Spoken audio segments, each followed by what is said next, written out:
There are the most amazing people in the world, and they're dying to contribute, and they're dying to do something meaningful, and they're dying to matter. And if you tell me, oh, there's no good people and nobody wants to work, that tells me you're a piece of fucking shit. Nobody wants to work for you. So my follow-up before I kick it to Andrew is, how do you say no to, how would you invite someone to say no? Like, because if I see opportunity to make money and I'm like an entrepreneur and I see opportunities to make money and I'm like saying no to these other ways to make money, to say yes to this way that I think is going to make me the most money, how can I really learn to say no and say that these are distractions? This is the main thing. This is the small hinge that swings the big door. So you're asking a crack addict how not to do crack right now, just so you know, Mike. Like I have not cracked the code on this. Here's what I do. Gary Keller's book, The One Thing. If you haven't read it, you need to read it every day of your life for a year. Like it's one of the most profound pieces of content. Again, it's not going to change. It's not like going to win a Pulitzer, but it's just the most cogent, sound, simple advice. And the thing I like about the way that he positions The One Thing is this isn't your one thing forever. This is your one thing for right now. And so I've got, you can have like your dream bucket or your napkin or your board. I have a million ideas a minute. I know everybody on this call or everybody listening does. You put those ideas on the list, you get really excited about them. And the thing that I let myself do is I go buy domain names. So if I'm like, oh my goodness, I have a great idea for a SaaS product, I will buy like 150 different domain names. And I have like hundreds, if not thousands of domains. I've wasted at least $1 million on just domains. But what it does is it gets it out of my system, but I don't let myself start that business just yet. And I stay focused on whatever the one thing is. And this goes back to the whole, don't be the fulfillment person. So if I'm a commercial plumber, I'm not actually doing any of the plumbing. And as I've built that business and I've cracked the code, then I go find, whoever it is, my new buddy, Andrew. And I say, hey, Andrew, you're the best dude on my crew. I'm going to have you run this entity. And now I've just freed myself to go and start this other thing. And I don't know what I own now, a half dozen different businesses. And I've built 4 multi-million-dollar organizations, and I've had 2 exits. And I've been able to enter and then exit multiple industries, oftentimes leaving the entity behind to run without me, because I kind of follow this paradigm. So you get really excited, you go crack the code, you solve the problem. And more importantly, you solve the problem of problems. And that, I think, Andrew, was your other question. Like, so many entrepreneurs go in, they solve the problem and like, okay, awesome. I figured out how to connect mortgage processing to these multifunction printers. I'm going to move on and build the next piece of exciting software. No. Because the hardest thing to do was to solve that problem the first time. And you did that one time for one bank. There's, 4,500 banks in the United States that all need that. So go clone that thing that you did. And the 80 to 90% of the cogs that were associated no longer exist, but 100% of the profit is still there, and go sell it to all the banks. Or same thing with our commercial plumber, or same thing with, you know what I mean? Like take the problem that you solved and then scale that problem. And focus on the one thing for as long as it takes for you to replace yourself. And then you get to move on and go be, shiny object syndrome, squirrel chasing entrepreneur. So good, man. To you, Andrew. Andrew, your turn, dude. I love it, man. So, I mean, this is so important because you're hitting on all of the flaws that I think we have as entrepreneurs, right? I know for me personally, I'm a great person at starting a project, right? Finishing a project, Mike will tell you, is not necessarily my strength. Mike, you've really helped me out in that area, right? And I've gotten better over time. But it's like, I'm always trying to chase the shiny object, Kasim. It's like, just part of my nature. I'm more of a creative person and I get bored easily. I'm like, and I think a lot of entrepreneurs do. But you're leaving like 80 to 90% of your business on the table then, because you're constantly hopping around and it's like, what's next? What's new? So I guess I'm just speaking from personal experience of how important this is, and just hopefully double clicking and helping the listener associate to how this shows up in their lives. I also just want to double click on the corridor principle. So true as well. It's like, what you have to get started. You have to kind of get enough context. You're not going to sit down at your desk and be able to come up with a business plan. You got to get your hands dirty and actually understand the market before you can actually have market feedback to be able to line those crosshairs up. So these are just some of my big takeaways right now. What would you say around leadership, or how to hand something off to someone, or even just something around how you maybe embrace? I think you embrace automation and delegation quite a bit. you seem to be pretty on top of it with technology. I know you're big with like Go High Level and some of these different things there. Could you speak to some of the practical advice you give to somebody to actually free themselves up? Because, a lot of people do get stuck in the doing, or they get stuck in the managing the people who are doing, and they just find another way to stay busy. So what would you say to that?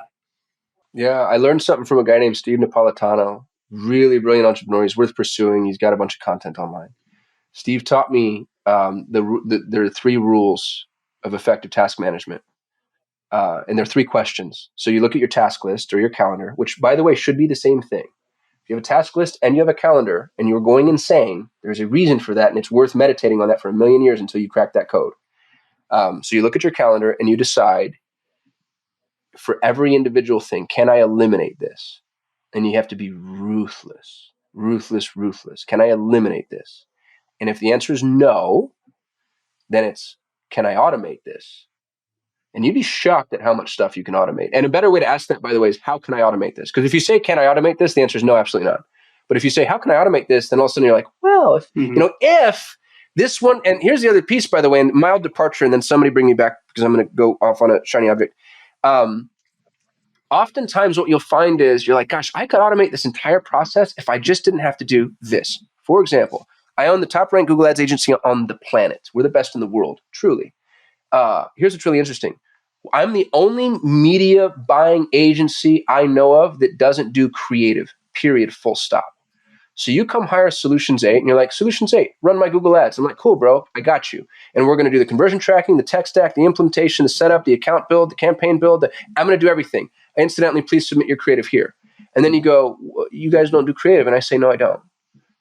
And then now it's well, if you want an agency that will run your creative, great, go hire somebody else. But if you want the best Google Ads agency in the world, you can come hire me. Here's why. The one thing I couldn't automate and streamline was creative. So I just didn't do it. Every other media agency thought to themselves, like, well, we have to do the creative. Nobody's going to hire us if we don't do the creative. And I'm here to tell you that's not true. So take the thing that you think is the prerequisite. If this is the one thing that you say, well, gosh, I could automate this whole process. If it just went for this, stop doing it. Don't do it. And if it makes you better and more efficient, you now have a better use case as to why somebody should hire you anyway. So you can push that back on somebody else. So question number 1, can I eliminate this? Question number 2, can I automate this? Question number 3, can I delegate this? By the time you get to question number 3, past question number 3, think of each one of those as a filter. And the filters get smaller and smaller and smaller. You should have nothing left to do. If there are any tasks left past question number 3, you haven't done your job well. And you need to go back, and either you're not eliminating things ruthlessly enough, you're not automating things creatively enough, or you don't have the right people on your slate to delegate to and to speak to the right people. I have an immense and deep respect for humanity and what people are capable of. And what I think most business owners do, and I'm going to slander our collective environment, okay, and hopefully shame some people. Am I allowed to curse here? What's yes, our sir. Yeah. Okay. I slip up all the time. Dude, I'm so fucking sick of people saying like, oh, I just can't find good people, or nobody wants to work, or everybody's lazy. Fuck you. Fuck you and the horse you rode in on twice in front of your mom. Like, you are such a rigid piece of shit. There are the most amazing people in the world, and they're dying to contribute, and they're dying to do something meaningful, and they're dying to matter. And if you tell me, oh, there's no good people and nobody wants to work, that tells me you're a piece of fucking shit. Nobody wants to work for you. Because I've got 80 people that work for me, and they're all amazing. They're stellar. But guess what I do? I pay more than anybody's willing to pay. And immediately everybody's asshole just snaps shut. They're like, oh, dear God.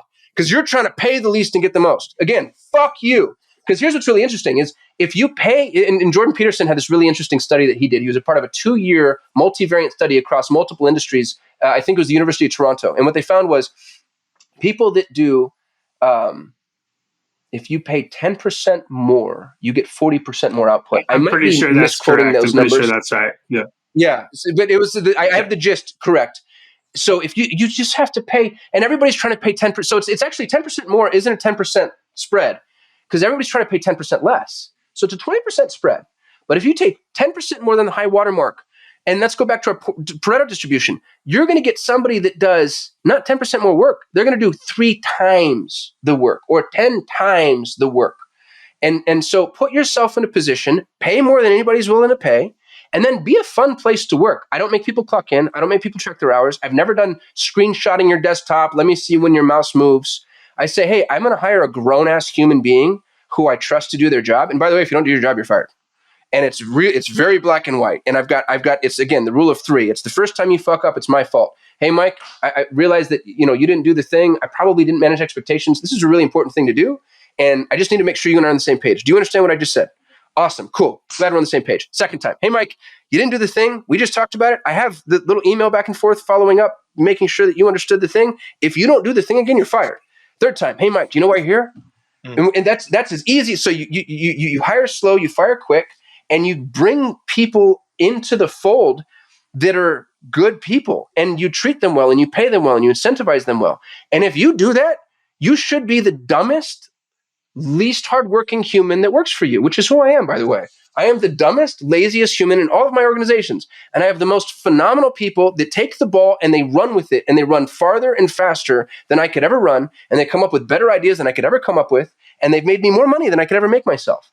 And so if for a fraction of a second you ever find yourself thinking like, gosh, I really can't find a good person. There's 8 billion people on the planet, and they're all brilliant, and they're all hyper educated, and they all want to matter, and they all want to be passionate about something. And so the problem isn't the people, the problem is you.